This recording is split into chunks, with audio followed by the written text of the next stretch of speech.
We're all set, and Leslie is with us from the World Trade Center PAC, who's the first item. Okay, great. Thank you, Diana. That is Diana Sweetai, who's our planning director here in land use. My name is Paul Goldstein, and I want to welcome you all to the January meeting of the Waterfront Parks and Cultural Committee of Community Board 1. So, it's a little hard to hear you. Is that right? How's that? Is that any better?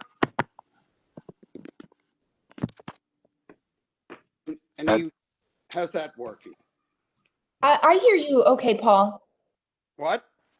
I hear you okay. This is Diana. All right, so let's keep going. If for any reason it becomes a problem, I'll turn it over to Andrew. Or I just won't talk too much tonight. Okay, again, welcome everyone. Why don't we get started? It is 6:08. Okay, so the first item of the agenda is an update on the Perlman Performing Arts Center at the World Trade Center. And I'm happy to have with us Leslie Koch, who is with us to give us an update on this project. Luckily, you're not here to give us updates on Governor's Island. I think this is a better project for you to be taking on at Community Board 1 these days. So I don't know what that means, but I won't touch that one. Okay, sorry about that. That's okay. But anyway, without further ado, I know you want to give us a presentation, and then we'll give you our questions after that. Great. So why don't you take it away? Great. I'm going to share my screen and let me know how that works. How's that? I can see it just fine. Okay, great. Well, it's always wonderful to be at Community Board 1, as you know. I enjoy seeing all of you, and it was very bittersweet when I went to look at my calendar, and it was almost exactly a year ago that I gave you an update. And of course, we all know it goes without saying how much all of our lives have changed. So it is bittersweet to not see all of you in person. So I thought what I would do is, for those of you who aren't monitoring our construction on a daily basis, actually just really update you on physically on how the building is doing. And I think that, and I've participated in some forums in Lower Manhattan, I think the fact that we are going forward full force, for those of you who've been watching, is a very important symbol of our commitment to Lower Manhattan and what we all need to do collectively for Lower Manhattan to come back. And those of you who have been active in Community Board 1 know the history of this project even way better than I do. And so it is a truly kind of a bittersweet irony that a project that was conceived as part of the revitalization of Lower Manhattan in 2003 will serve that role again as we all move forward together from the pandemic. So here is a beautiful rendering of the building, which you're familiar with. Those of you with eagle eyes will note that the base looks a little different. We've actually changed materials on the base. This base is now made out of granite, coming from Zimbabwe, actually.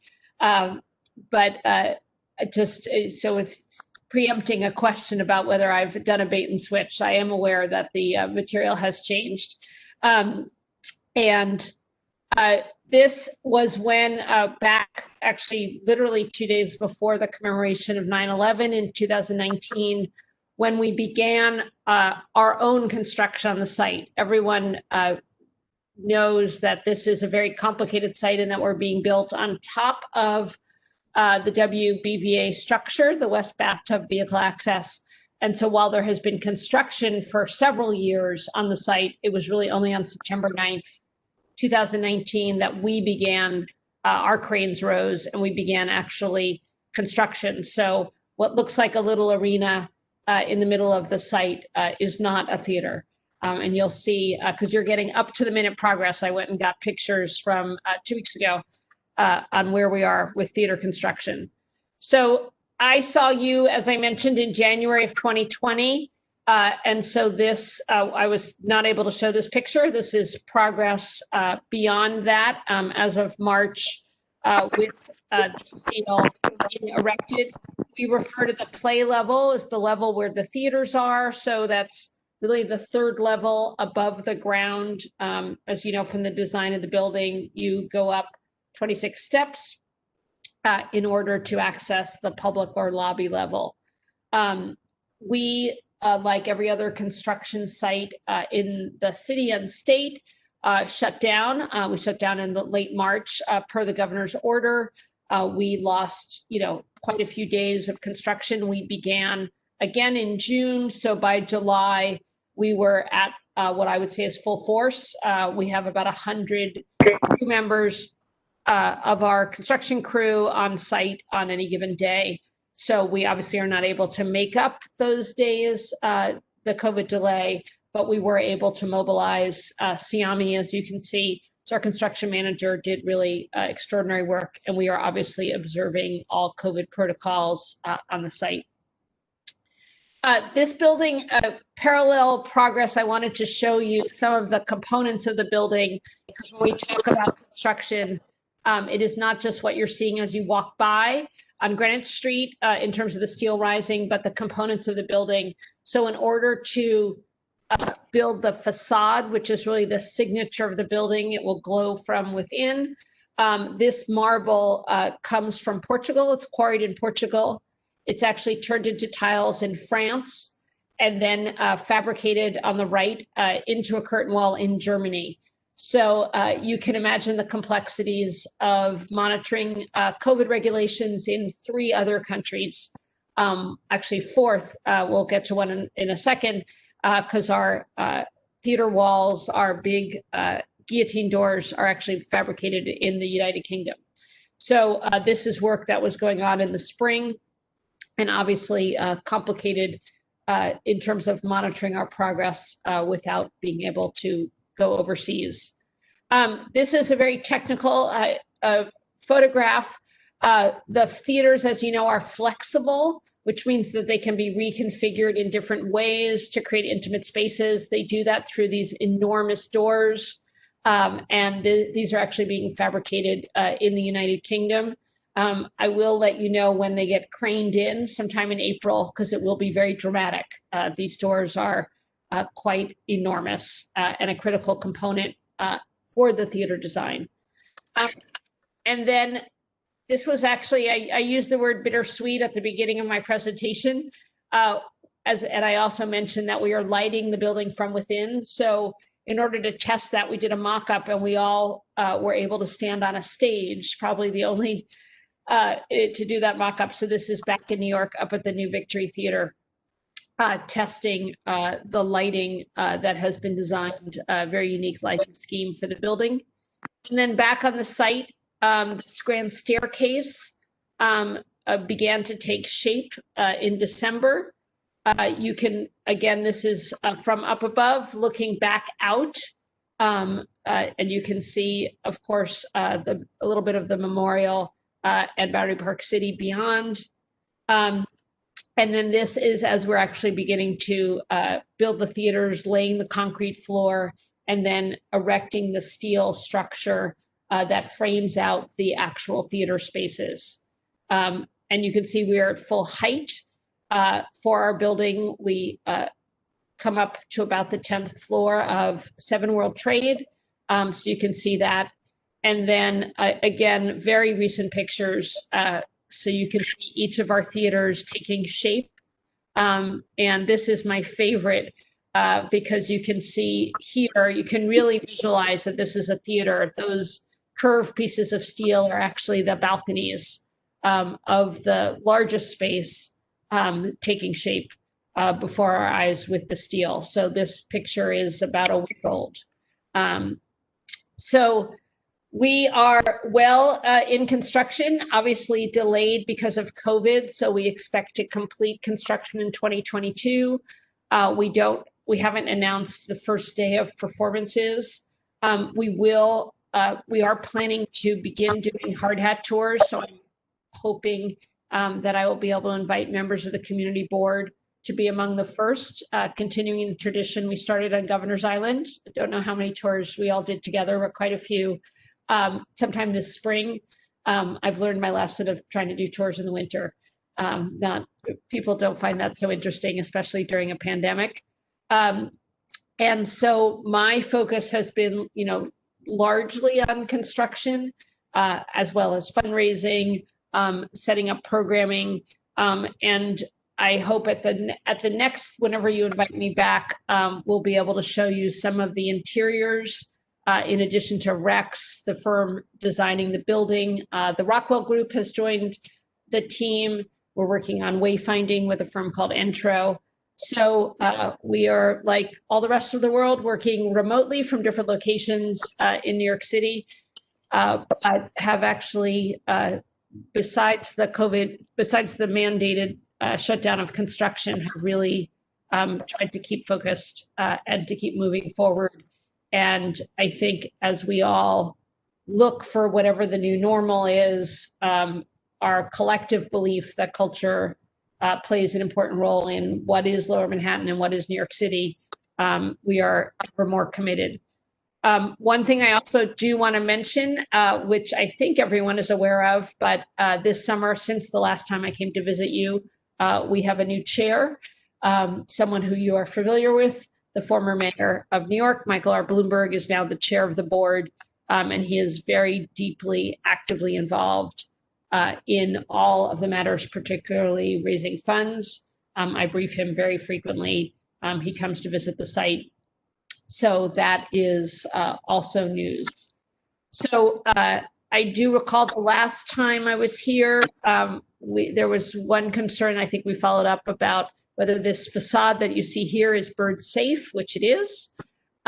We are very committed to this being a public facility that people can access whether or not they're planning to attend a performance.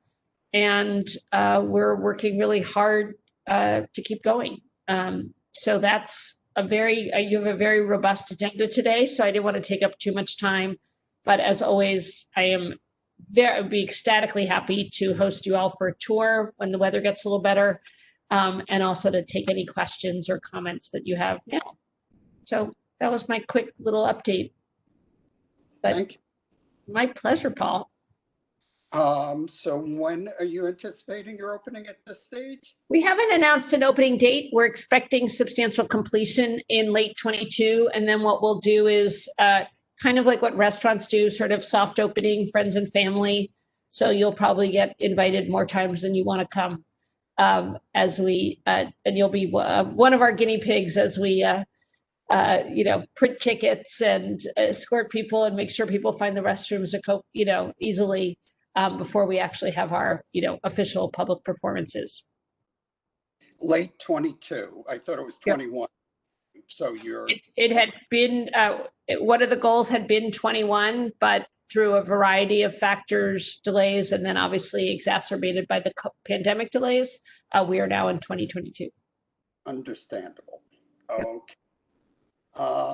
Let's go around and see if anyone is interested in asking any questions.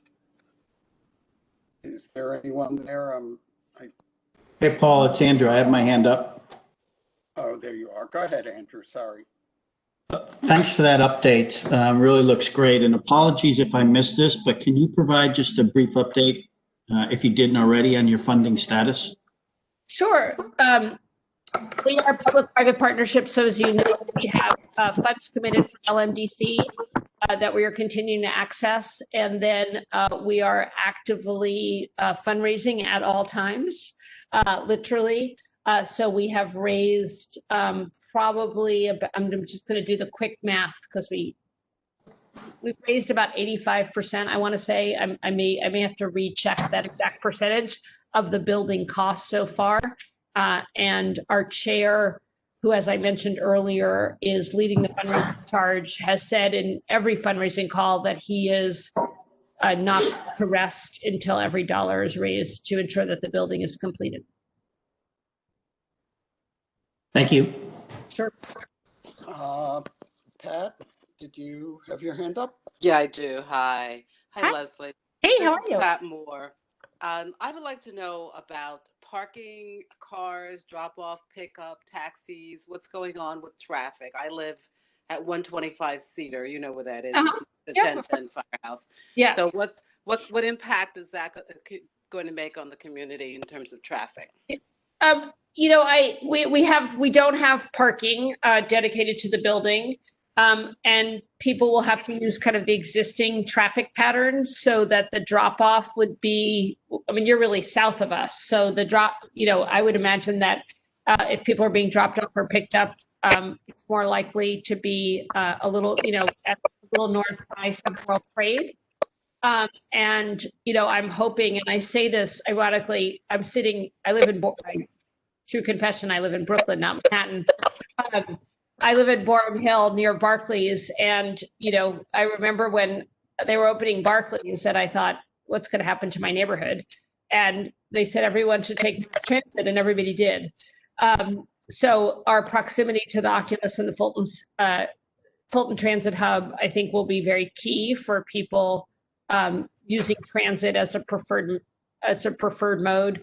But if people want to be dropped off, they will be dropped off a little bit north.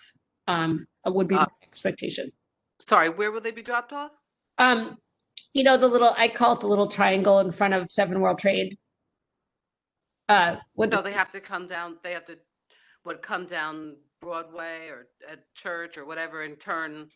Yeah, left? that would be my expectation. We don't know, but they will not be dropped off directly, because Fulton is pedestrianized in front of our building.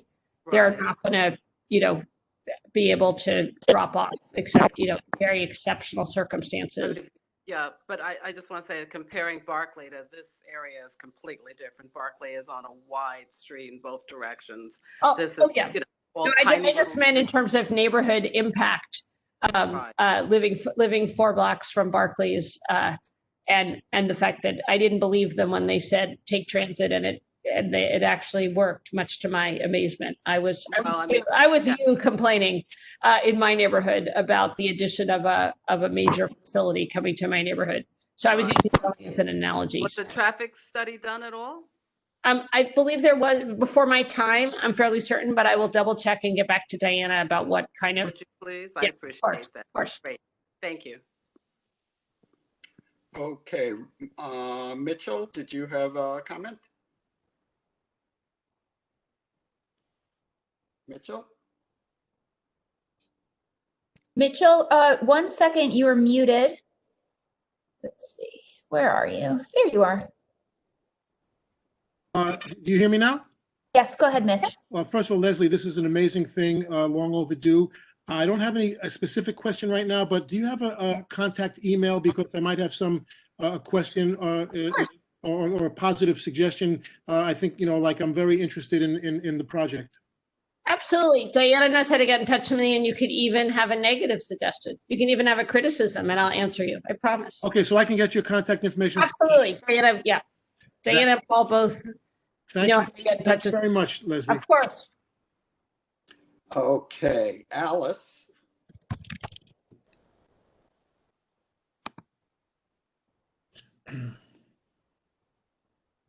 I'm sorry if I have my hand up, I don't have a question. Excuse me, I'll take my hand down. Oh. It's a terrific presentation, and thank you, Leslie. Oh, my pleasure.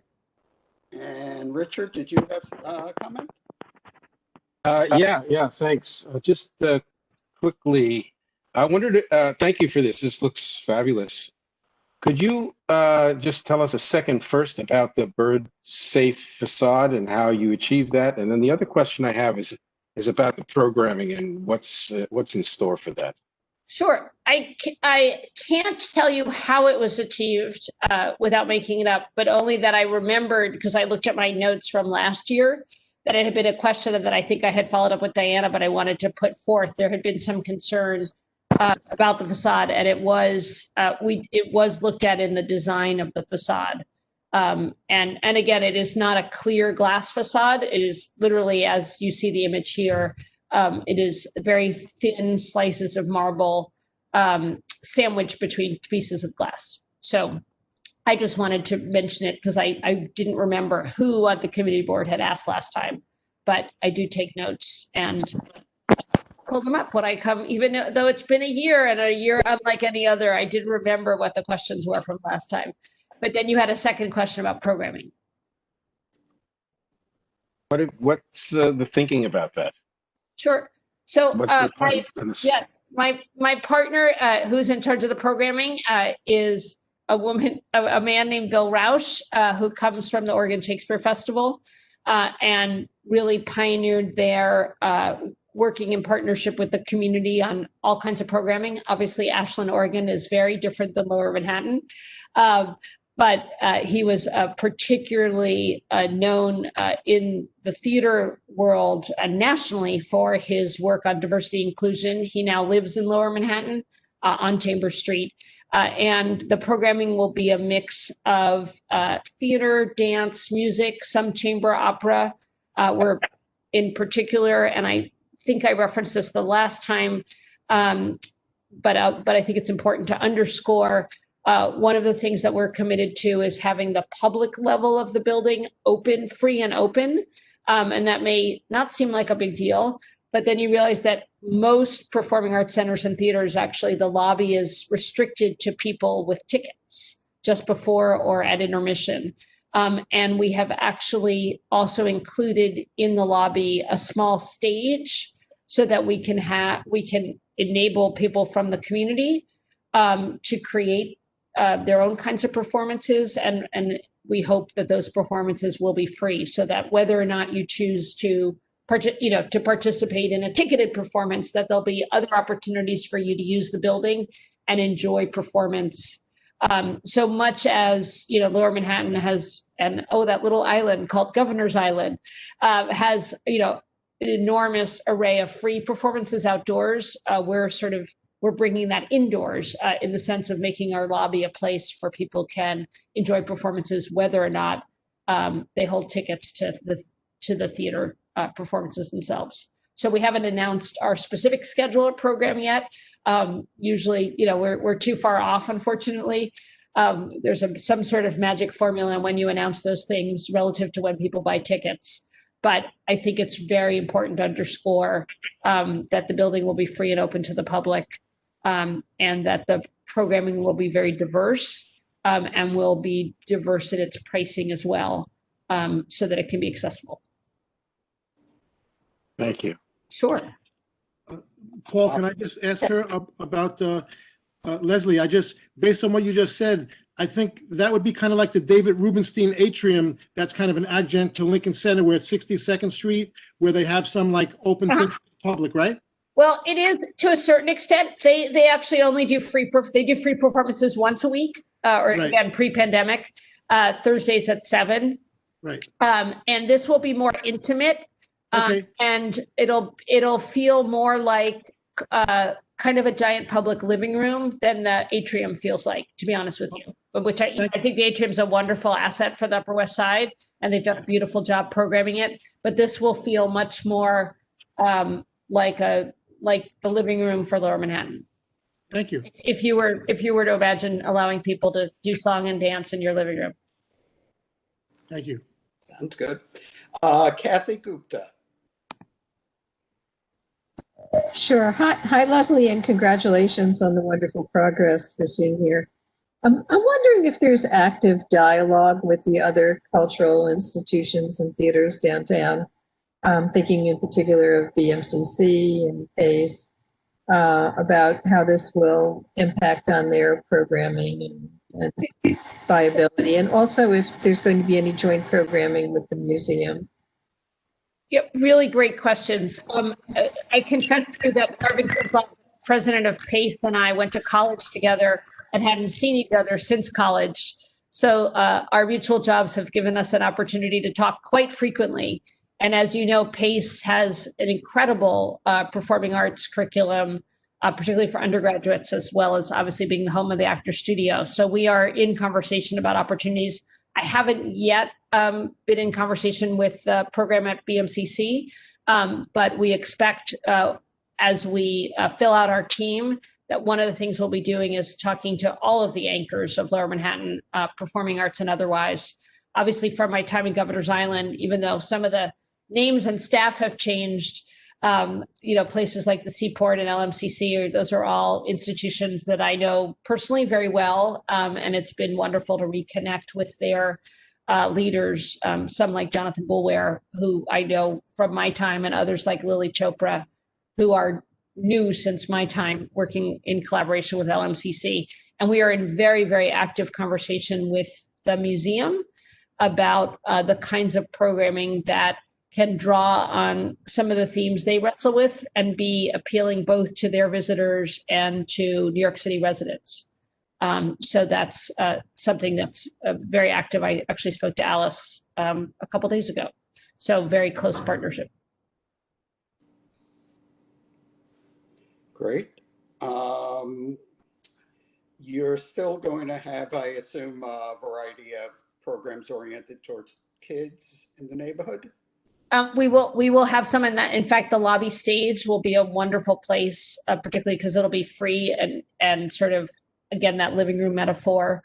So we imagine that that's going to be a very popular place for families for performance. We've talked about puppets and other things, and been an active. And speaking, going back to Kathleen's question, one of the other places, the Brookfield art, Lower Manhattan is very lucky to have Brookfield as an anchor culturally, right? Is probably the most progressive company in terms of arts programming. So we've also had really wonderful input from them and just ideas based on the public programming that they do. Okay. Andrew, did you have anything further? I thought I saw your hand up. No, I'll take it down. Okay. Anyone else that we didn't get to, either on the committee or in the public? I don't see any other hands up, but I did have two questions float my way that I'd like to relay. Leslie, I don't know if you can answer this. It's a little technical, but can you comment on how the facade will have consistent brightness in the corners, given that the wall will be thicker there? The wall is actually not thicker in the corners. Not sure, that must be an optical illusion, but it's been a very complex process in designing the lighting. The lighting designer on our team is a woman named Suzanne Tillotson, who totally coincidentally did the lighting on Governor's Island. It is a coincidence. So we've done a lot of studies to see how there's a uniform light that comes from within, extending all the way to the corners. Thank you. And the second question was, by way of curiosity, was any extra security undertaken for tomorrow? That's a good question. No, there was not. Okay, that's all I have, Paul. Thank you, Leslie.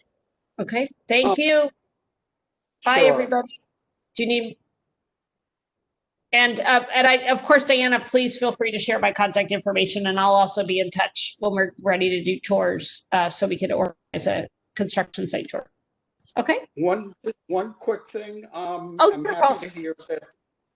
I'm happy to hear the ex-mayor is back, is very involved with things, because he's Yep. a taker and doer. And you did also mention the name Jonathan Bulware.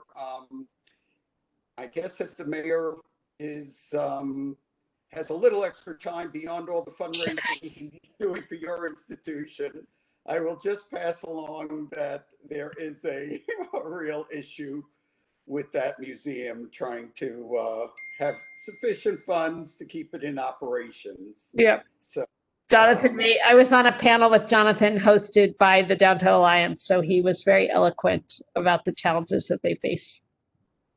And Lower Manhattan is lucky to have him with his, he is so committed. It's amazing.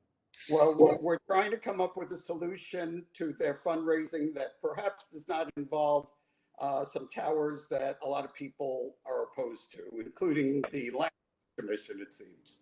So Yep. anyway, I won't Okay. belabor it, but I'll just throw it out there. Okay. Thank you. Thank you. Bye, everyone. All right, we'll see you again soon. Take care.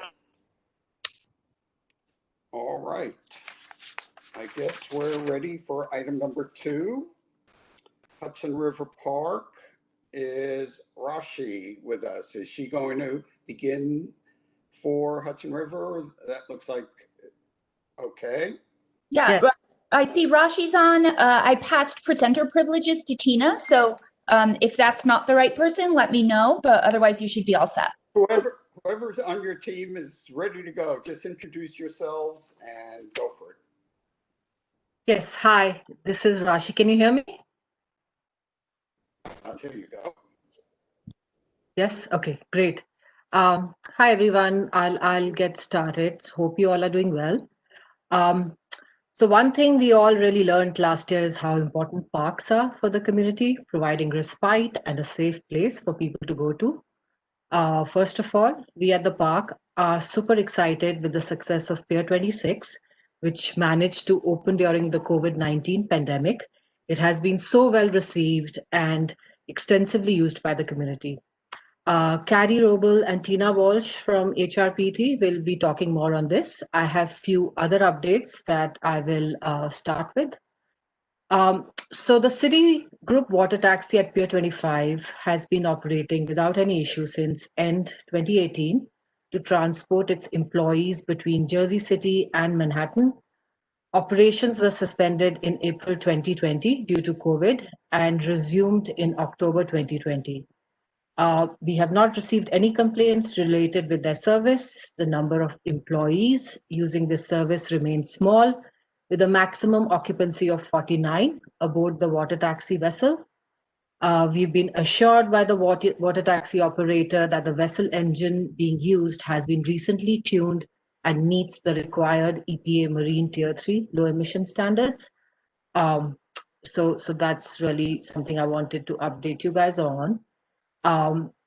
Also wanted to provide an update on where the trust is on the North Battery Park City Resiliency Project. Battery Park City had started talking to us on the North Battery Park City Resiliency Project sometime in 2019. We understand that it remains a very complex project and they are still working through the details. I had provided an update to the CB1 Environmental Protection Committee in, I believe, September last year on our understanding of the proposal and how it could affect the park. As of now, we continue to have concerns related with the visual impact of the permanent portion of the wall, which is 5 feet high, and once deployed, it will go up to 10 foot high. Safety of bikers and other park users due to obstructed sightlines remains a concern for us, and the wall's effect on utilities, construction, logistics, etc. We are still missing a lot of information on the project from Battery Park City, like the wall treatment, the impact on utilities, etc. And we also want to hear from both the state and the city DOTs on how the wall will affect the bikeway and crossings from their perspective. We had requested Battery Park City's coastal modeling report that would show potential flooding impacts of the proposed flood wall on the park. This was shared with us mid-December 2020, following which we had many questions. We've asked Battery Park City Authority for some further information, which we are currently waiting for. So we'll keep you updated if there's any further development in our talks with Battery Park City on this project, but as of now, this is really where we are. Also wanted to give a quick update on historic vessels. So the historic fireboat Governor Alfred E. Smith is currently docked on the north side of Pier 25. They came in December 2020 and they plan to be there through sometime in May 2021. Due to COVID, there will be no programming aboard the vessel at this time, but they will just remain docked there. Also, following our RFEI for long-term historic vessel docking in the park that was out in late 2019, the selected historic vessel to come into Pier 25, in addition to Lilac, was the fireboat McKean. Due to COVID, they were unable to come in 2020. McKean should be coming in this summer, depending on how things are at that time. We also have a berth for long-term historic vessel with environmental focus on the south side of Pier 26. We have been in talks with a potential concessionaire, which were also unfortunately put on hold due to COVID, and hopefully it's going to start again soon, as soon as things get better. So that's all I have. Thank you. And let me know if you have any questions on these items. Question, that last item you were talking about, a long-term historic boat, where is that going? So we had an RFE out November 2019, and we have multiple locations in the park where we have these historic vessels planned for. So Pier 25 north side, there were two berths. One is Lilac, which is currently there. They won this RFEI. The other one was the McKean, which was not able to come in. Another berth is on the south side of Pier 26. Again, that's something that we are looking for someone to come in.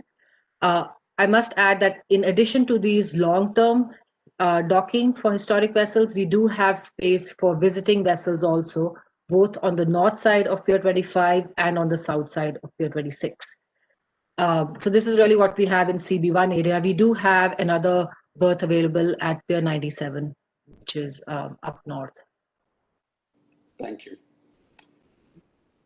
All right, why don't we let you guys keep giving your presentation and then we'll try to hold our questions till you're done.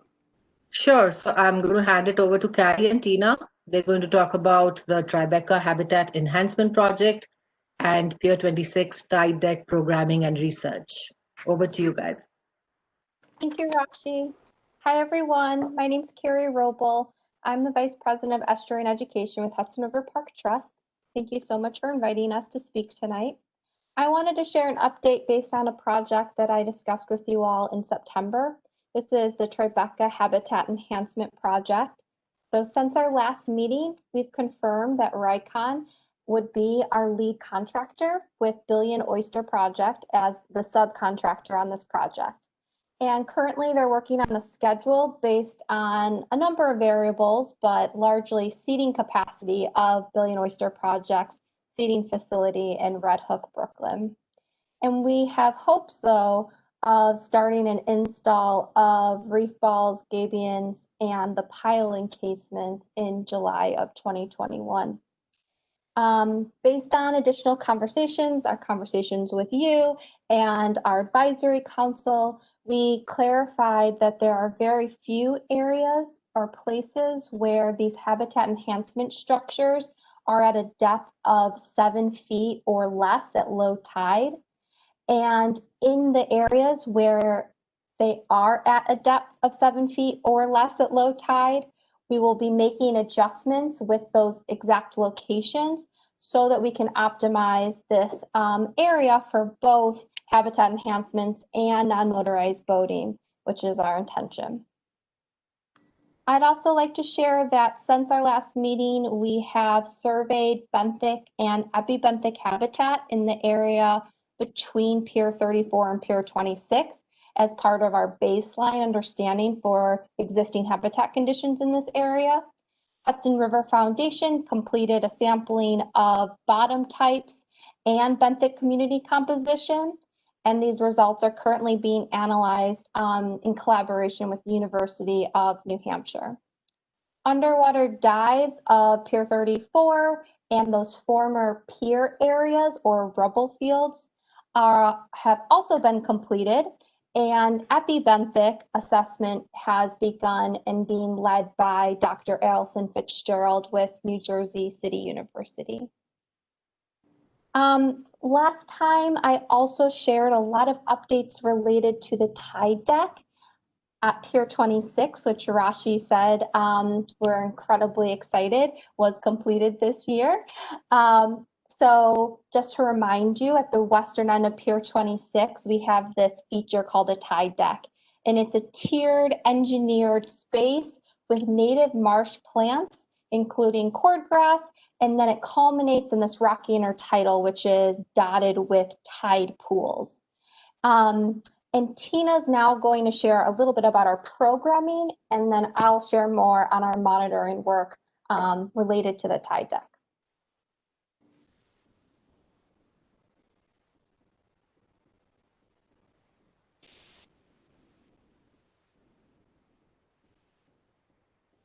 All right, can everyone see that all right? Seems good. Okay, great. So hi, everyone. My name is Tina Walsh. I'm the Senior Director of Education and Outreach for the Trust. I've been by before to share just programming updates and let you know a little bit more about what we're planning for the season. Goes without saying, 2020 was a very abnormal year for us in terms of educational programs. We shifted to online and virtual programming and digital resources in March. But with the opening and success of Pier 26, we were really excited to be able to exploring ways to socially distant, really create opportunities for this educational space to be utilized. So what you're looking at in this photo on the right is the tide deck walkway all the way at the western end of Pier 26. This is a space that allows you to get closer to some of those habitat enhancements on the tide deck, such as the tide pools. You see the Spartina alterniflora, and then you really get a closer look at kind of the action of the tides. And, you can go during low tide, mid tide, high tide, and it'll really be a different experience every time. So in fall 2020, we started hosting socially distant tours, screening for health and safety, and then just requiring masks, making sure folks were being safe and distanced. That worked really well for both members of the public and student pods. And we have a goal to continue this in the springtime. So we'd like to continue offering public tours as well as some student pod tours if possible. We're going to monitor it, and of course, we'll share information with you all so that you can join if you haven't had a chance to get out there. Before then, though, of course, there's also the upper cantilevered walkway, not pictured here, but that's also a really great vantage to see the change of the tides and really experience the tide deck up close. And two more photos I want to show you all. So these are just some pictures. This is some of those student pods I was mentioning on the left. They're here at low tide, checking out some of those tide pools. And then on the right, we had a group of park rangers also out learning a bit more about the tide pools. And one of our staff had been sampling for plankton that day. So that's what they're showcasing there. Thanks, Tina. So another exciting opportunity of the tide deck is to, of course, monitor the space. It's a novel space for us, having the tide pools as well as the marsh grasses, and there's a lot to be learned. So we are working to create protocols in conjunction with our partners at Randall's Island to study both marsh and tide pool performance over time while measuring water quality and some baseline parameters. Within the tide pools, we're incredibly interested to learn more about the utilization from epibenthic and benthic and even mobile species. We have seen some small fish in these tide pools and also plankton to date. So just to go into a little bit more depth, in this picture, you can see one of our field scientists, Siddhartha Hayes. He's using a quadrupod to take a picture of the tide pool. And we then will be analyzing these for community composition and diversity, as well as to understand over time succession of populations and utilizing this new substrate within the park. And then in addition, we've deployed a number of water quality sensors. So we have temperature sensors called tidbits that we are keeping in the tide pools to see how water temperatures change, not only from shaded tide pools to fully sun-exposed tide pools, but just also over the year and throughout different seasons. We have sensors to study changes in dissolved oxygen, and we'll be tracking water quality in the tide pools from west to east. As I already mentioned, the cameras will be helping us to look at percent coverage and change over time, but we're also interested in the vegetation. So how vegetation within the salt marsh grows, and eventually sediment accrual and any benthic species that are taking root in also these new marsh grasses that we're providing. So we took some baseline data in the late fall, and we're analyzing it with some of our new software. And we're looking forward to learning and having some preliminary results, and then having a really solid plan to monitor this space moving forward as we enter into spring and have some warmer weather. It's also important to note on this space, Tina, you're welcome to go to the next slide. This is actually a little bit, this is just two of our staff, excuse me, looking into a tide pool. You can kind of see truly the tide pool shape, but we've been really surprised by some of the organisms in these tide pools, from comb jellies to sea anemones. We're already seeing spat from oysters, and are just really encouraged that this space will be dynamic and hopefully something that we can also incorporate into our internships and job development efforts with local, students and young professionals. But next, I just wanted to also share that you probably noticed on the north side of Pier 26 that there is a dock. The intention of this dock is for education and research purposes. We see this as a really important site for taking water quality samples, continuing our fish survey that River Project has been leading for the last 30 years, and help us conduct other monitoring projects.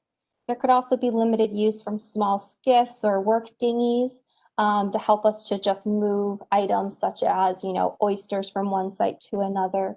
But largely it will be accessed by staff, interns, and at sometimes limited numbers of students with supervision from staff. And we plan to have the gangway and access point to that dock fully installed in February. And that concludes our update on Pier 26. We're very open to answering any questions from here. Okay, so that's the entire presentation, right? We could go to questions now? Yes, thank you, Paul. Okay, let me see what we have. Let's see, Alice and then Andrew. Hi, thanks very much, Paul. The first question will be one I know everyone would be eager to hear about. If you could just give us a summary update on the estuarium situation, unless I missed something, I don't remember hearing that. Hi, Alice, sure. So there's a great update on the estuarium. We were hopeful for funding before COVID hit, as I shared last time. And I also mentioned last time that the Mother Nature Bond Act, that was a possible funding source, has been tabled for now. So in the meantime, we're continuing to seek funds. We're waiting to hear additional information from state budgets. But beyond what I shared last time, there's no major update. Okay, thanks. The second, I think, I'm not sure it's you or Tina, just curious about the accessibility to the tide deck once post-COVID, God willing. What is the intention of that? It's such a wonderful looking space, but it seems, it's a bit of shame to have it cordoned off. And by the way, the park is absolutely extraordinary and a great community asset, and bravo. But just curious about what the sort of intended accessibility will be for not just school children, but all of us, old folk as well. Not sure who that's addressed to, whether it's Tina or you. Oh, Tina, we can't hear you. I'm sorry. Can you hear me now? I think I was double muted. All right. Yeah, so if I can jump in to share that one. We agree that we want this space to be accessible, for it to be a part of the experience of Pier 26. There are, of course, concerns that we just need to make sure that a staff member is always present and that it's monitored in order to have just safety associated with the experience. So, of course, yes, we'll have students for field trips on that space. In addition, our hopes would be to hold regular tours on a weekly basis during our season. Of course, that kind of relies on a lot of staffing and budgetary needs as well. But we do want to make sure that there's a way for the public to get down to that space in a regular interval. So hosting regular tours is definitely part of what we'd like to do. Thanks, Tina. That's good to hear. And lastly, just to Rashi, and hi, Rashi, Happy New Year. It was really interesting to hear that you've met with the Battery Park City Authority on the North Battery Park City Resiliency Project. I know they'll be coming, Battery Park City Authority, that is, to the EPC committee here at the board soon. Is there some way that we can receive your report and concerns? And is there a report, or is there a recording of this, or will you be able to come to that meeting so that the community can hear what the Hudson River Park Trust concerns and thoughts are? Sure. So we did send out a letter to Battery Park City, and I'm sure I can share that with you because that really lists down all our concerns. So, I'll share that with you. And if we have, I mean, that's a little old. I think we shared it in September. But what I can do is I can maybe provide an update, because since then, I guess the only update is the coastal modeling report that we received. But as I said, we still have a lot of outstanding questions on that. So we still are not very comfortable with what we were hoping to learn from that report. So I will definitely send something across to you which lists down all our concerns. I really appreciate it. Yeah, you had mentioned even information as late as last month. So that it would be really helpful us to see those concerns, of course. Thanks very much. That's it, Paul. Thank you. Okay, Andrew, you're next. Paul, just following up on Alice's line of questioning about the North Resiliency, I guess I was going to ask a question, but I'm not sure there's an easy answer. Your concerns sound fairly significant. So I don't know if you see an easy path forward in addressing or resolving these concerns. Again, I don't know that you have much of an answer or response to that, but that struck me as I was listening to your range of concerns. Yeah, you're absolutely right. We do have some major concerns. And as of now, we're not sure how we're going to move forward with that. We're just hoping to get more information. And we are also hoping to be on the table with other agencies, because that's something that's been missing.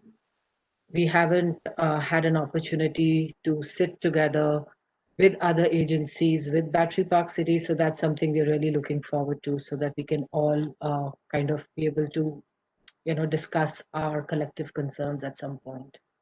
Thank you. And then my other question, at the last advisory council meeting, the summary of which was provided to this committee, there was discussion about pockets of dead fish turning up and some work you needed to do to investigate the cause of that. I'm wondering if there's any update on that.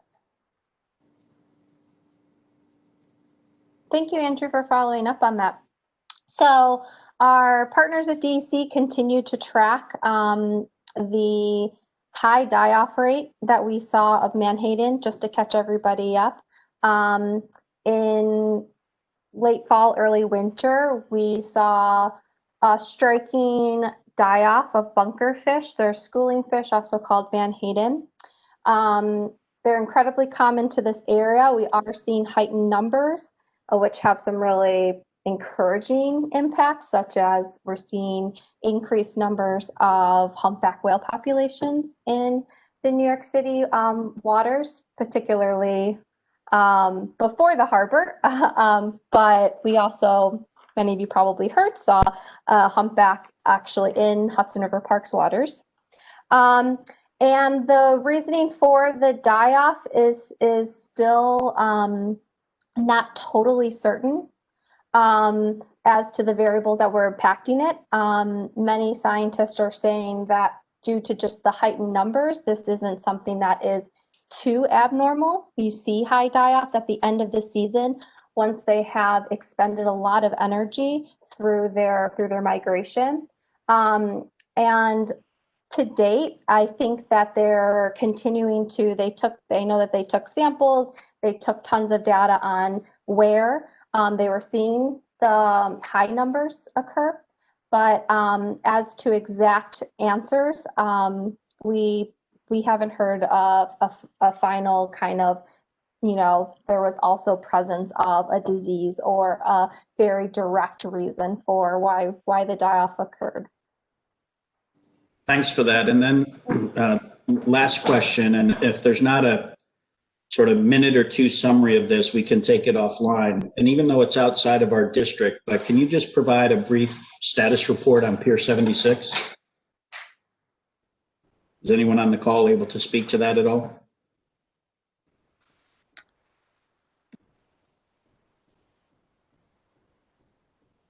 If not, no worries. We'll get an update later. Paul, if I can just jump in on Andrew, just to say that we've invited the DEC to the Environmental Protection Committee next month or the month after to address that very problem or condition with the dead fish in the river. I just wanted you to know that. Thanks. Great. Thanks, Alice. Thanks for letting us know. We'll join too. Great. Richard. Hi, thanks, Paul, and hi, Karina. Great to see you. Love the presentation. Love Pier 26. Love the tide pool. But I wanted to ask what the experience has been for any flotsam and jetsam, which was one of the concerns, falling up on the, washing up on the tide pools and any of the maintenance issues that you've been experiencing. Hi, Richard. Great question. Yeah, so one concern with the design was being that it's slightly elevated or parts are elevated above sea level, that we were going to see expected rates of marine debris washing up. And although we see some debris, it has been more manageable than anticipated. And we've been able to remove it, and we have hopes of incorporating our just marine debris study, expanding it from Gansevoort and the 76 kind of beach area to this site, so we can actually monitor the types of plastics that we're seeing over time. But we're just very encouraged that it's less, and that could be that this space is getting kind of the flooding, the ebb and flow of the high to low tide that is causing it to wash out. But we see it getting stuck in the marsh grasses slightly more, not as much in the tide pools. But we're going to continue monitoring that. I mean, we'd love to understand like microplastics as well in the tide pools. But we're just really encouraged that it's less of a problem than we thought and has required less maintenance support. But our operations team has been to date down there, and we hope that we can actually integrate it more into like a extended research project on marine debris. Great. Yeah, every time I go there, it seems I'm surprised to see it to be essentially clean, which is kind of amazing to me. And I didn't know if you understood why that's been happening, but it's certainly good news. Yeah, I think that was a surprise. Like we had to just see how it acted, performed over time, and the design is working. And I think we'll just continue to monitor. And I wanted to ask, because I heard today, and it might be just a rumor, I'm not sure, but that Madeline has resigned from the trust. Is that true? So Madeline did announce that to our staff today, and I have no other information to share. Thanks. Wow. All right. I'm sure we could try to find out about that. Okay. I don't see any other members of the committee, but I do see Gerald Forsberg wishing to speak. Yeah, hi. To piggyback on Alice's question regarding the tide deck, so I'm not fully aware of the safety concerns there, but I love the pier is amazing. The Kibani decking is just fabulous. But one of the things I'm out on the deck on the pier quite a bit, and something I've noticed is that when the gates are closed, a lot of the teenagers like to hop up the gates and be on the tide deck. I don't know if, again, I don't know what the concern is with the safety, if it's just a matter of getting people, out of the water if they're in there or just what, but that may be something that, an observation that I've noticed that you may want to look into, securing the gates a little bit better. Thanks.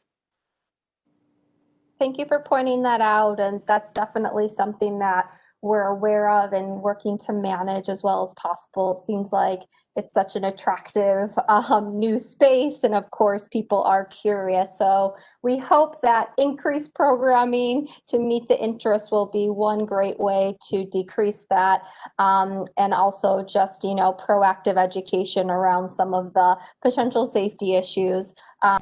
Particularly if you were to go down on the actual rocks and marsh grasses that are wet and slippery.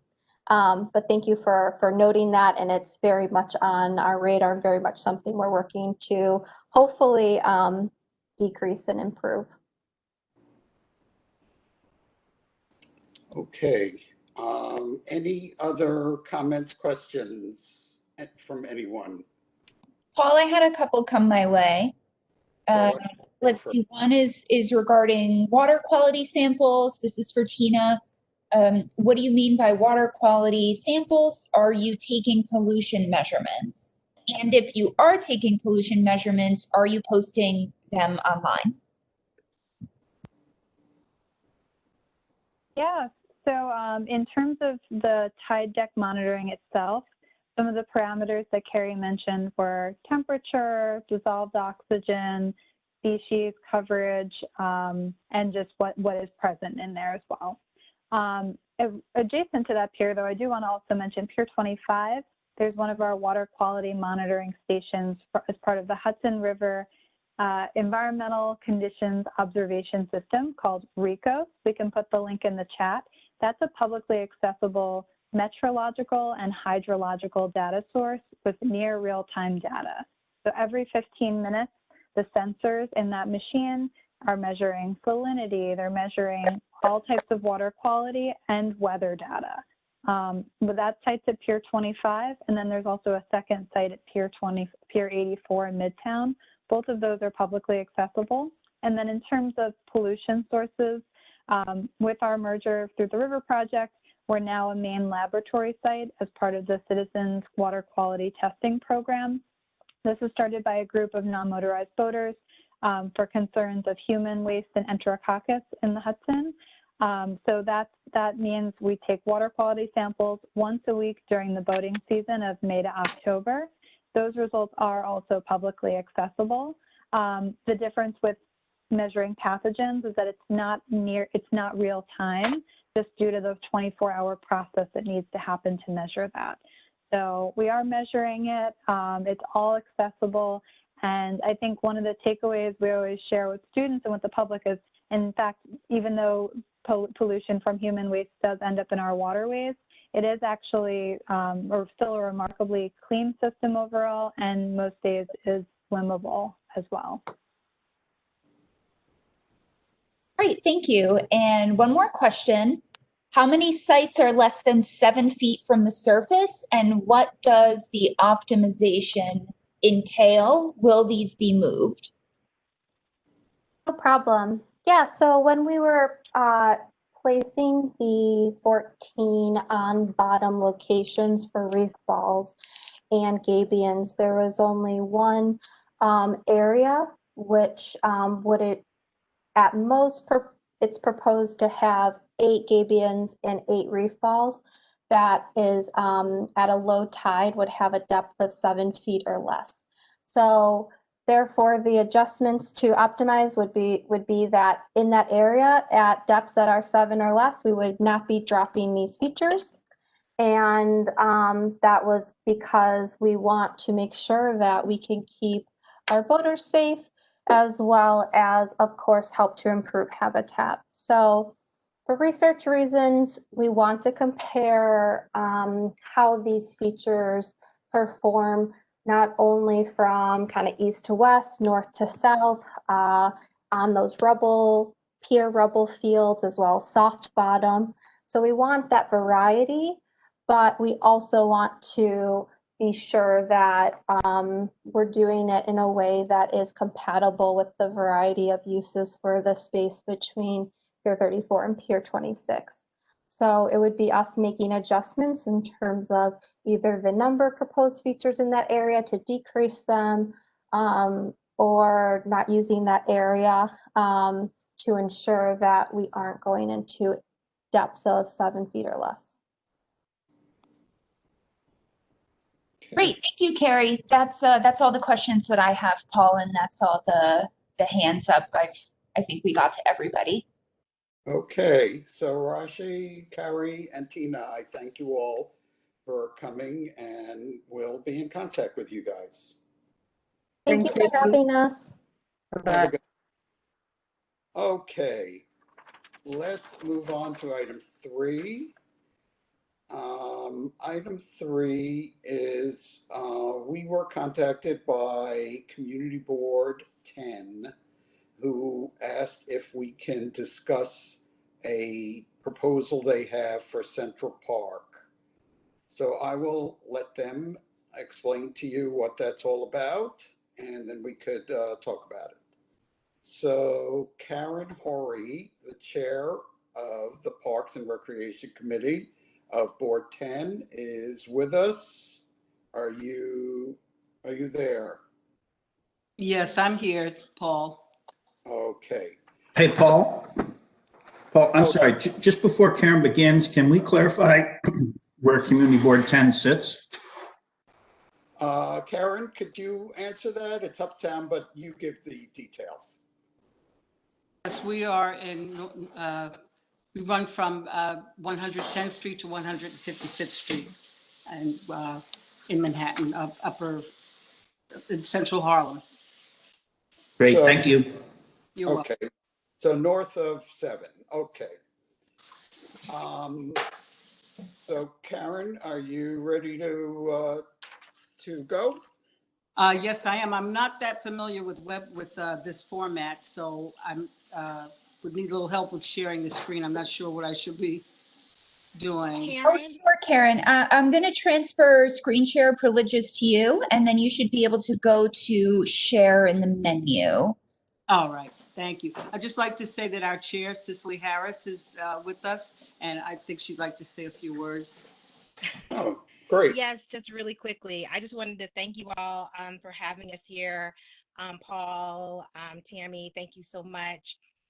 This has been, as you will see from Karen's presentation, a real labor of love for us as we have been taking on this initiative. This was just going to be like a CB10 initiative that we wanted to see in the park. We were going to the surrounding boards. However, Madam Borough President Gail Brewer saw this as a real opportunity to really have a deep conversation about social justice and social justice change, especially in such a internationally known place as Central Park that has been a refuge for so many people in the city. We saw it as a place that not only can it be a place of enjoyment and a place of recreation, but it can be a place of learning, a place of healing. So again, I thank you so much for allowing us to have our presentation. It is a really great presentation. I want to thank Karen, our chair of parks, for all of the work with her committee, and just thank you. And if you have any questions, we will definitely stick around. Well, thanks for being with us, and glad to meet you. And we will, let's talk about it. But you go first, and then we'll throw you some questions. I'm sure you know the format. Thank you. I'll begin sharing.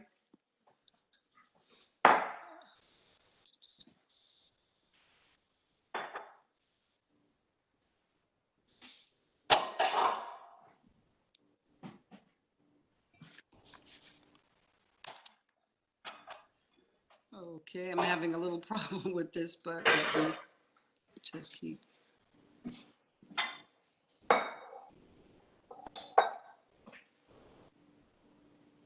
Okay, let me just try again.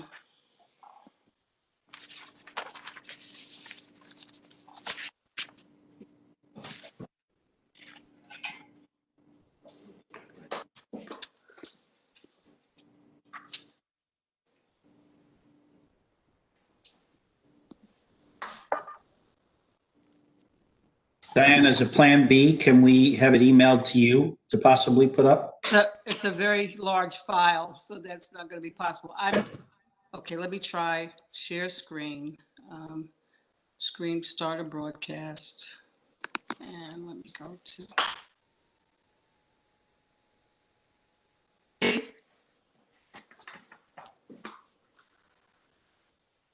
Hello? There you go. You're in Can business. Oh, okay, everyone can see. Yes. Okay, thank you. All right, so this is our proposal.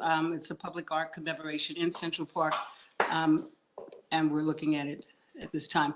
I did send along the resolution, which is a part of this presentation. So rather than go over that, I'll just go past it because it's a lengthy presentation. So the mission is to create an exhibition of a permanent parks and recreation educational commemoration inside of Central Park to honor the exonerated five and the need for social justice reform. This would, our projected date is by April 2022, which would be the 20th anniversary of the exoneration. Another component of our mission is to raise awareness and sensitivity to a systemic and institutionalized pattern of racial injustice, and again, the need for reform. Public art has the power over time to transform and uplift social consciousness. We envision a city with successful and engaging public spaces where citizens and visitors alike will encounter a work of public art that is not only captivating but conscious raising as well. We envision a permanent commemoration to the fortitude and resiliency of the five men known as the exonerated five and to the need for social justice reform. We propose a commemorative permanent art piece sited in the northeast section of Central Park that celebrates the extraordinary diversity and history of our community while pointing to the city's aspirations for the future. We seek to increase language around spur of advocacy.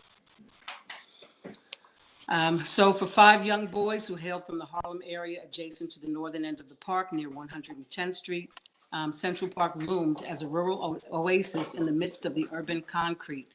Their access was limited by the algae-dominated mere and dilapidated facilities, which was not the norm for the more affluent areas of the park. But nevertheless, these young boys viewed the park as their backyard. On April 19, 1989, these boys would experience the onset of an unimaginable blight in their young lives that no one should have to ever endure. The high-profile case brought to the light the prevalence of racial profiling, discrimination, and inequality in the media and legal system. So the exonerated five, formerly known as the Central Park Five, were five Black and Latino teenagers from Harlem who were wrongfully convicted and prosecuted for a brutal and vicious crime.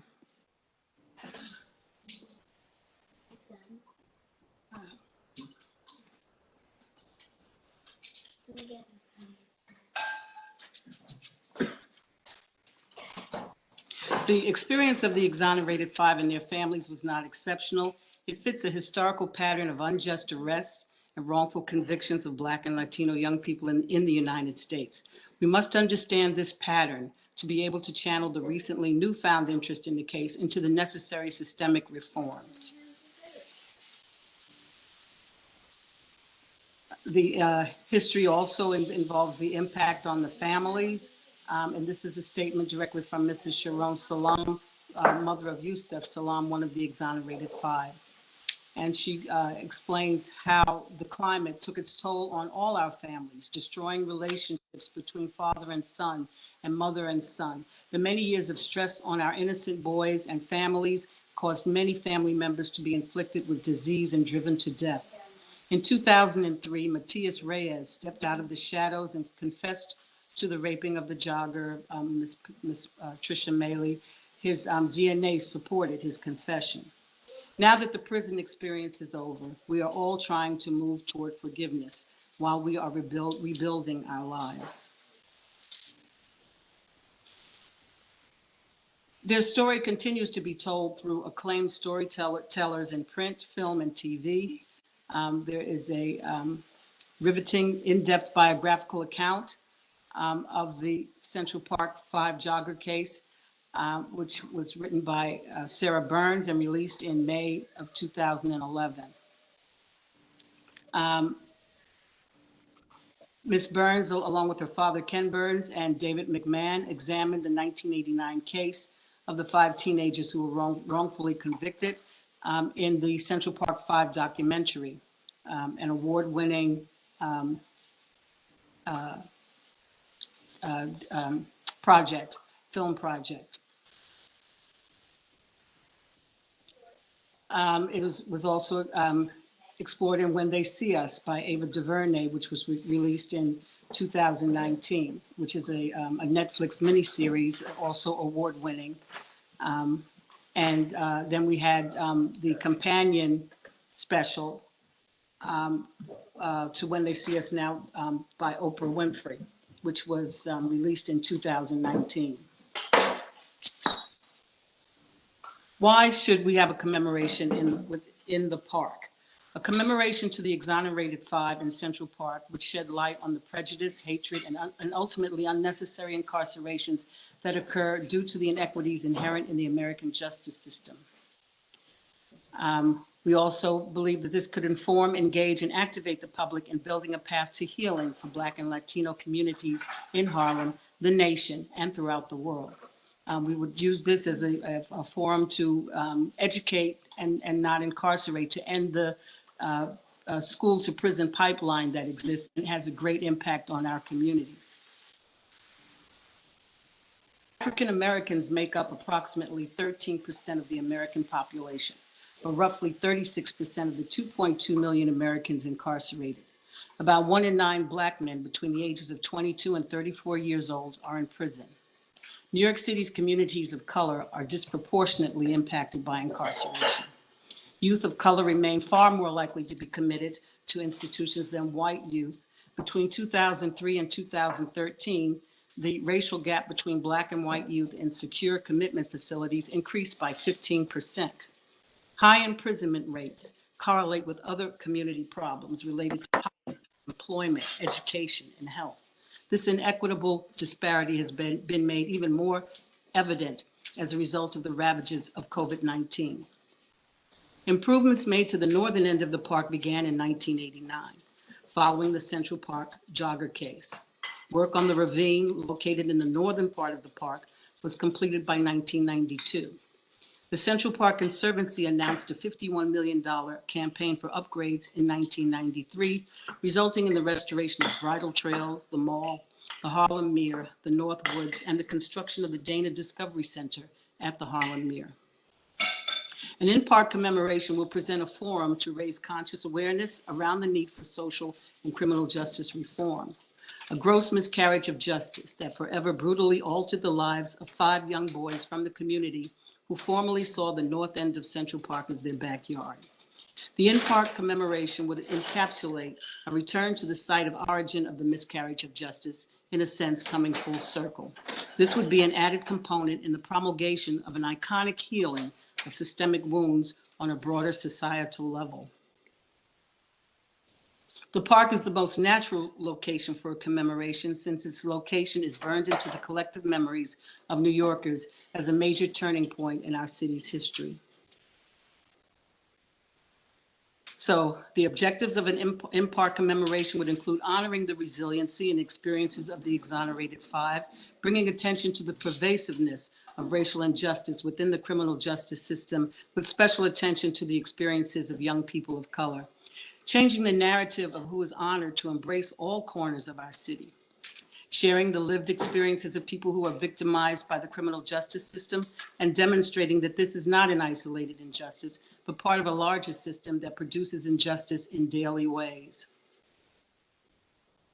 While this touches on advocacy, showing the role of the exonerated 5 in shifting criminal justice policy in New York State, the exonerated 5 have been involved in pushing, with the Innocence Project, legislation that now requires that all interrogations be electronically recorded. They are now working on a bill that would have the use of police deception would ban the use of police deception in the interrogation. 4 key audience segments that we would like to reach as a result of this project and be able to engage would be the local area residents, the Black and Brown communities at the northern border of the park that have been permanently impacted by mass incarceration and the economic and social disparities that collectively affect them. And in addition, the affluent communities as well surrounding Central Park. We would like to impact on the 42 million visitors who visit Central Park each year. This is a tourist mecca in the center of Manhattan, attracting, as I said, 42 million visitors each year. And our objective is to connect with the diverse local, national, and international general public. We would like to engage the media to be more responsible in their reporting, helping them to acknowledge that they were a part of this miscarriage of justice and helping them to be aware that they need to be more responsible. And the youth, engaging the youth community, teaching them about the scourge of wrongful conviction, about how racism defeats the presumption of innocence, and help them to be engaged in social change and more civic-minded. Desired takeaways for visitors to the park, as I mentioned, there are 44 million visitors to the park each year, is to reflect on the human cost of systemic racism and explore the roles and responsibilities of individuals, society, and government when confronting racism, injustice, and institutionalized inequities. Also to educate the public about what led to the conviction and subsequent exoneration of the Central Park Five, including the historical context about policing in New York City at the time and what is also taking place today. And again, we would like to engage the media so that they will take a more responsible attitude towards their reporting. As a part of our vetting of this issue, we discussed some ideas of what the exhibit would look like. At this point, it's still anomalous. So we do envision it as being physical and permanent, and could be encountered at or near threshold into the northern end of Central Park or inside of the park itself. It should be inviting and pervade a sense of community ownership. The presumption of innocence was totally disregarded, and the imprisonment ordeal and subsequent family suffering should be designed to be a part of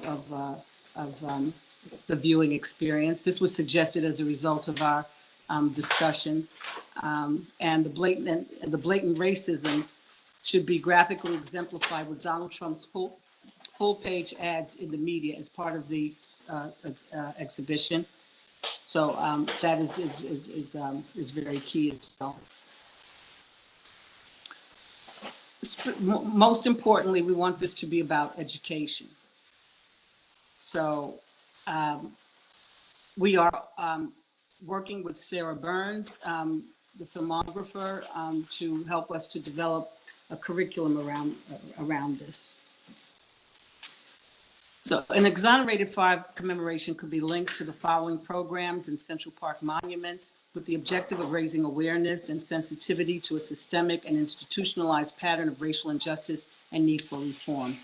We currently have the temporary Seneca Village exhibit, which we are hoping to move along towards a permanent exhibit. That is is an exhibit, a tribute to a village which existed from 1825 to 1807, which was raised to make way for Central Park, and it resulted in the displacement of this thriving African-American community, or predominantly African-American community. We could tie into the Women's Suffrage Monument, which would include Ida B. Wells. I'm sorry, can you hear me? Is there a resolution here? We sent the resolution to you earlier. The resolution is in this presentation. May I finish? I'm almost to the end. Thank you.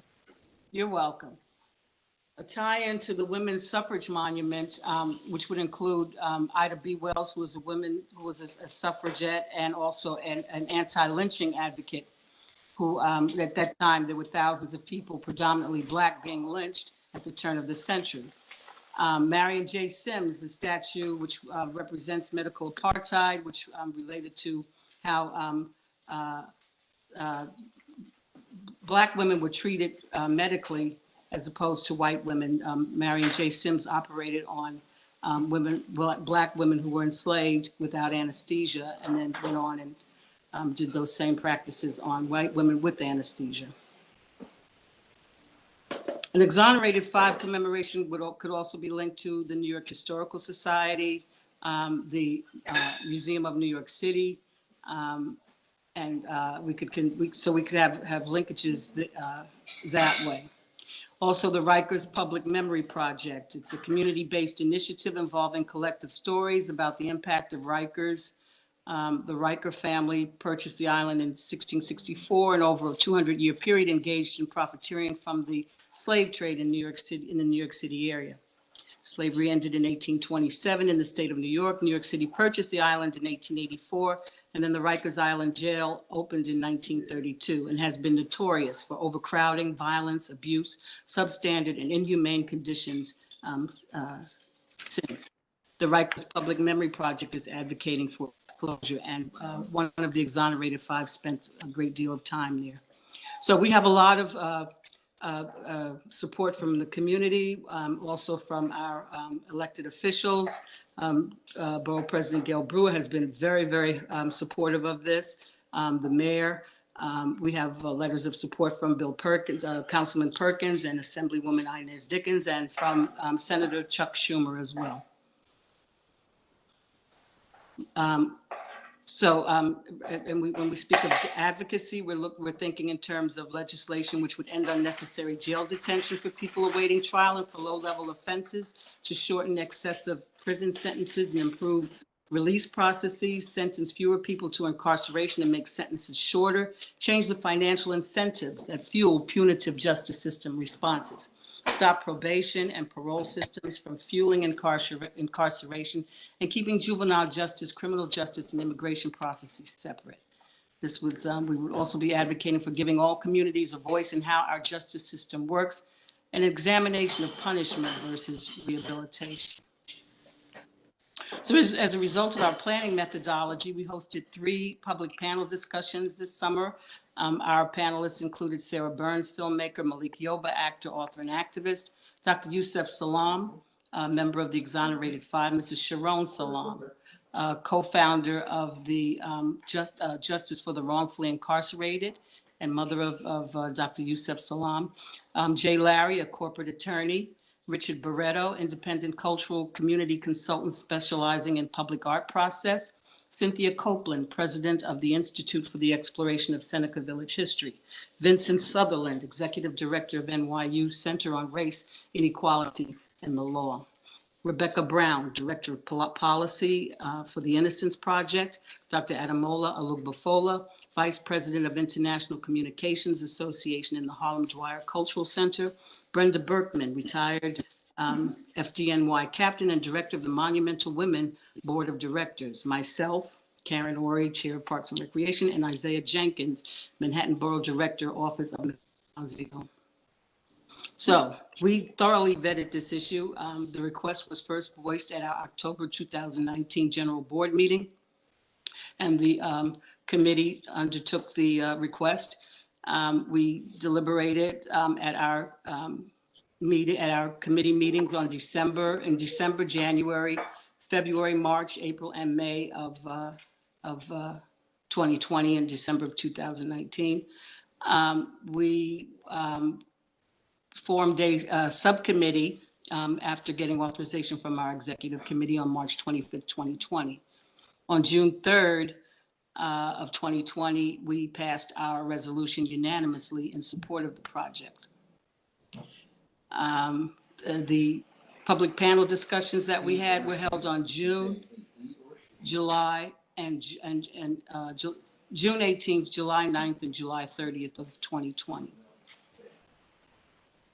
So we very thoroughly vetted this issue. Our subcommittee formed a walkthrough group to select a possible site for the commemoration. And selection criteria were developed and that included the route that the site be a route that the people would have entered the park in 1989.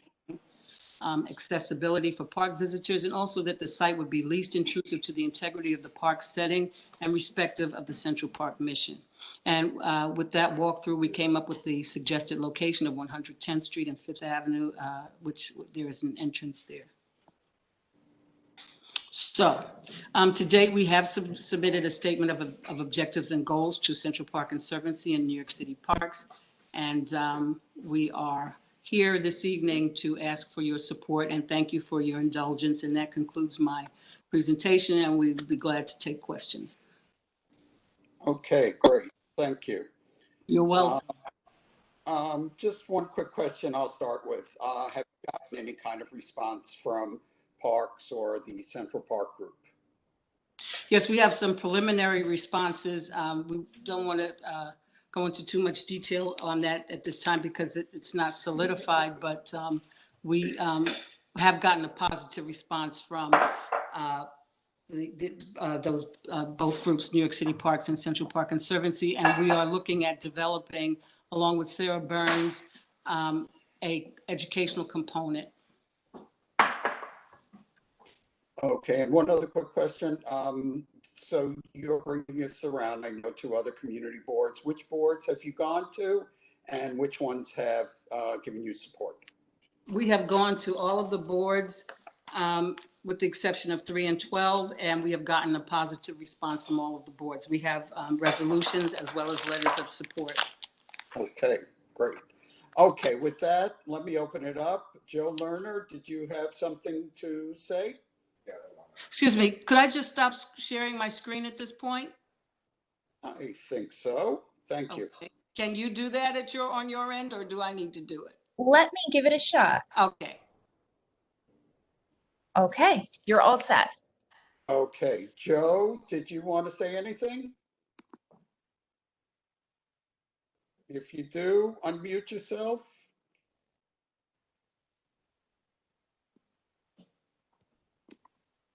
No, thank you. Okay, great. I don't see anyone else with their hand up. So you are looking for the board to adopt either do a letter or resolution in support of this project, right? Yes, that's what we're asking.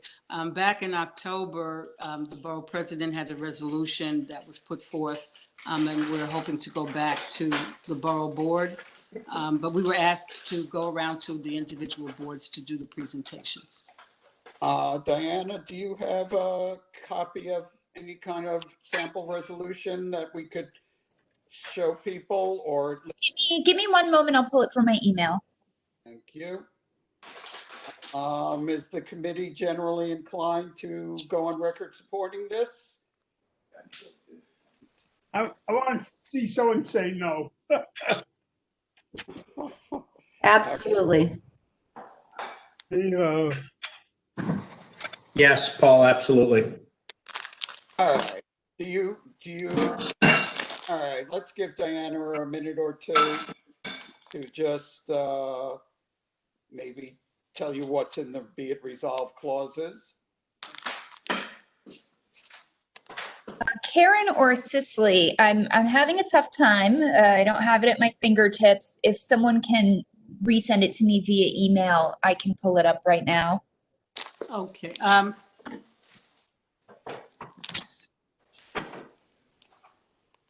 It's on our website.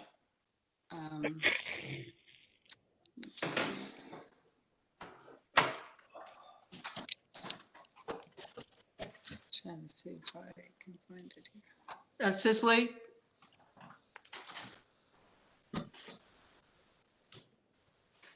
Cicely, are you able to send it? Or can anyone just read off the resolved clauses?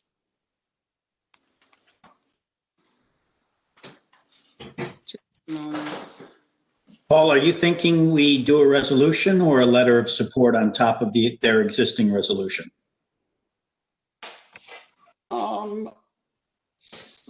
Did, how did the other boards handle it? Just one more time.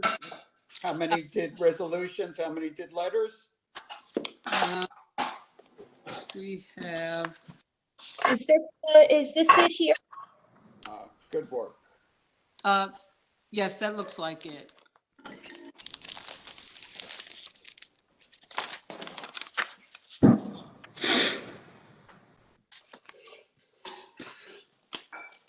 Just a moment, I can get that information. Okay, so there's the resolve that Manhattan Board 10 supports the installation of a permanent exhibit to commemorate the exonerated five to be located in New York Central Park. You want to keep scrolling, or is there anything more? This is the end. Oh, that's it? Okay.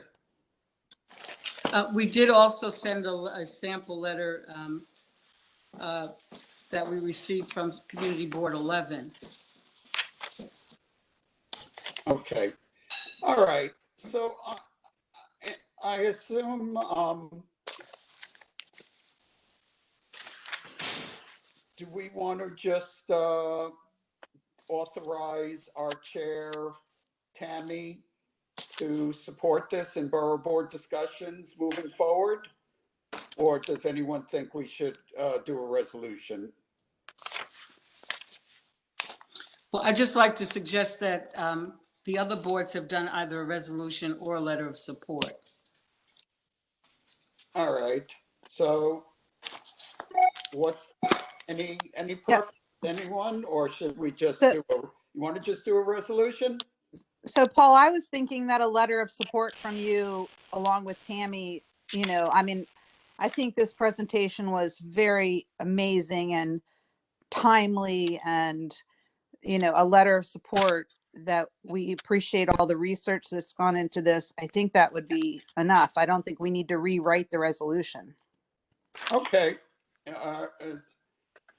Does that fit well with the other members? Yes, this is Elizabeth Lamry. I completely agree. Yeah, this is Richard. I agree. That makes sense to me too.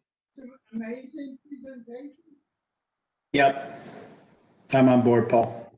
Okay. So hearing no objections, I will, and anyone else have anything they want to offer?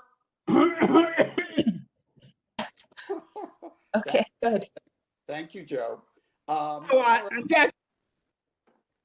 Okay, I want to thank you for the presentation, and we will take care of getting you that letter as promised.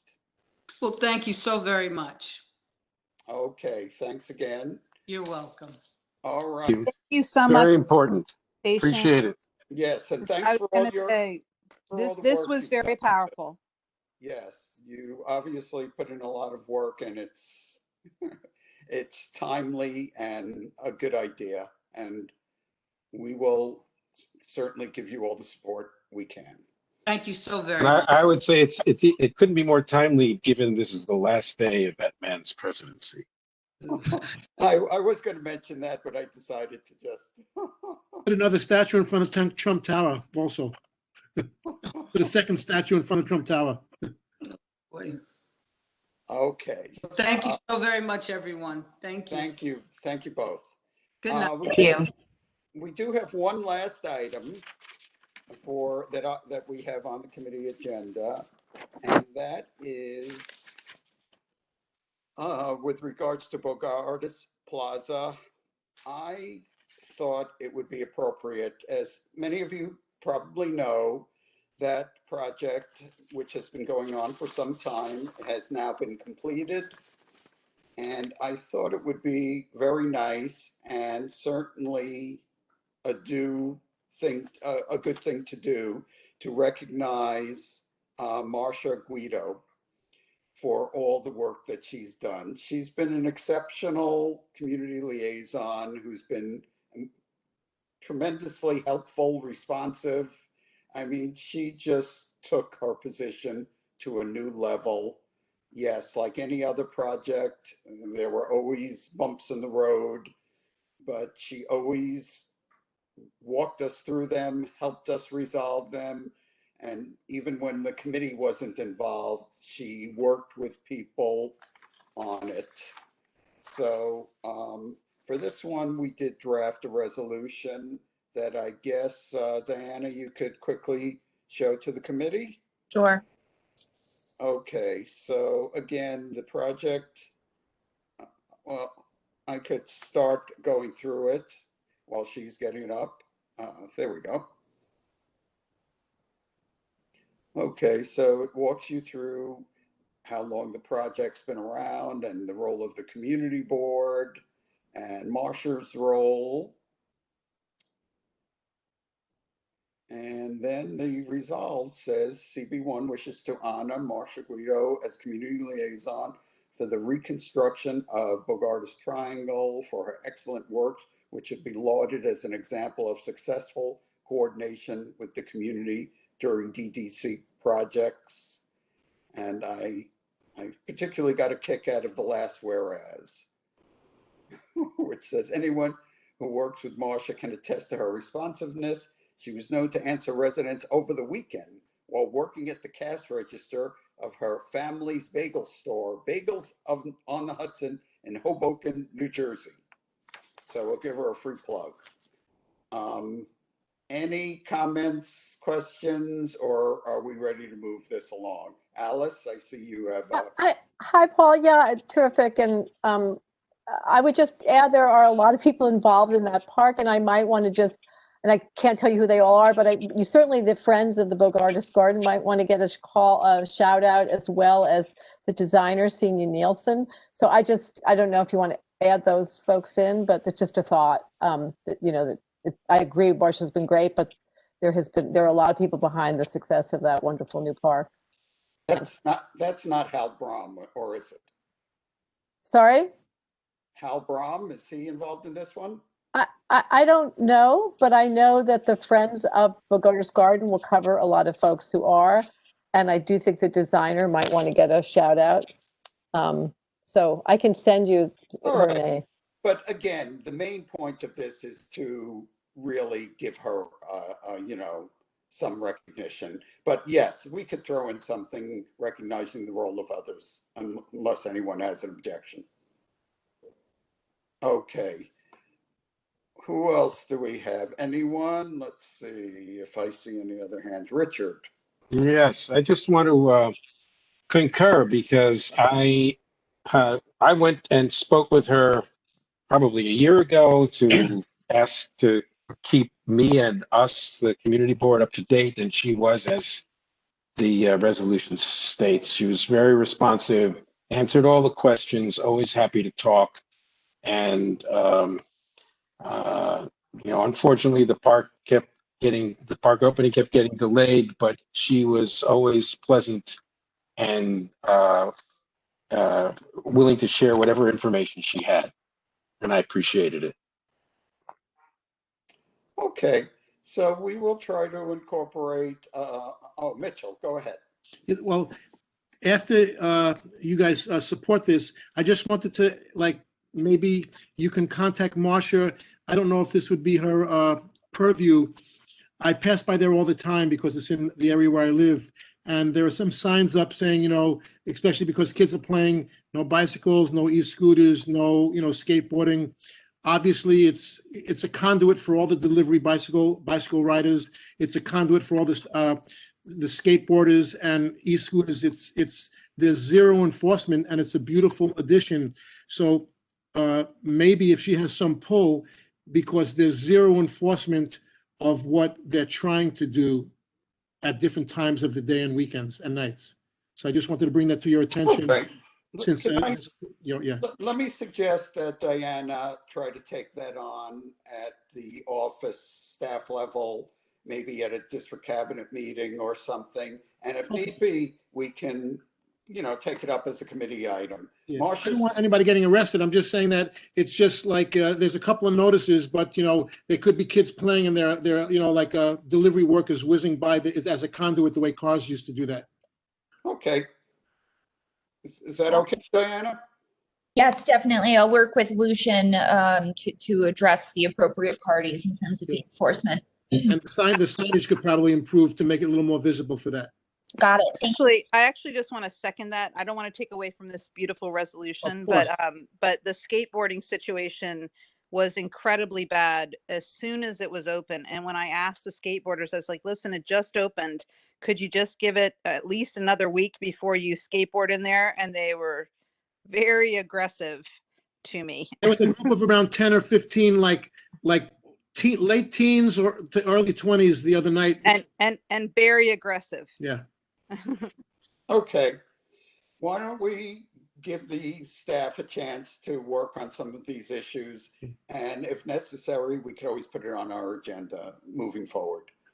Let's see. Mark, did you have your hand up? Yeah, are we voting on anything to this right now? Yes. Unless there's any more discussion. You mean we're voting on this, what's in front of us here? Yeah. Yes. Because the first sentence, I don't want to get into the whole history of this, but if you recall, whoever was on the Tribeca committee at the time, this is presented to us by them and NDOT as a temporary closure. And there's a lot of back and forth. We were basically bamboozled and lied to because this is always going to be a permanent closure. So we didn't necessarily vote to support a permanent. So that language is technically not right. We voted for the temporary closure, and then we're lied to, and it became permanent. So permanent should be removed. That word should be removed. All right. You want to just cross out the word permanent and just have pedestrian plaza. Okay, I accept. And many of us were still upset about this, being lied to about this. Some of people still not on the board anymore, but it wasn't. We were not happy about being lied to. I just put it that way. Right. Let me just say that this is intended to be a feel-good resolution, so I prefer to leave these other issues that don't have anything to do with Marcia on the side for now. I understand, but some board members, like I said, I want to get the whole thing, but some board members that weren't aware or forgot should be aware of the history just a bit. Done. All right. Can I get somebody to second this? Seconded. Second, yeah. Okay. Second. Diana, you want to take the roll or? Sure. Let's see. Paul Goldstein. Yes. Andrew Zelter. Yes. Mark Amoruso. No. Alice Blank. Yes. Rosa Chang. Wendy Chapman. Yes. Kathy Gupta. Was that a yes, Kathy? Okay, I'm going to come back to Kathy. Liz Lemire. Yes. Liz Lewinson. Yes. Joe Lerner. Come back to Joe. Yes. Okay, yes for Joe. I don't think, is Dennis Myhalski here? I don't think so. Bob Townley, I didn't see him. Richard Corman. David Sheldon. Yes. And back to Kathy Gupta. Kathy, are you with us? Yes, I vote yes. All right, motion carries. Thank you all. Any new business? Right. I wish you a good evening, and we'll see you at the full board meeting next week. Take it easy, all. Thanks, Paul. Good night. Thank you. Good night. Good night. Good night. Thanks. Thank you. Diana, Yes. when you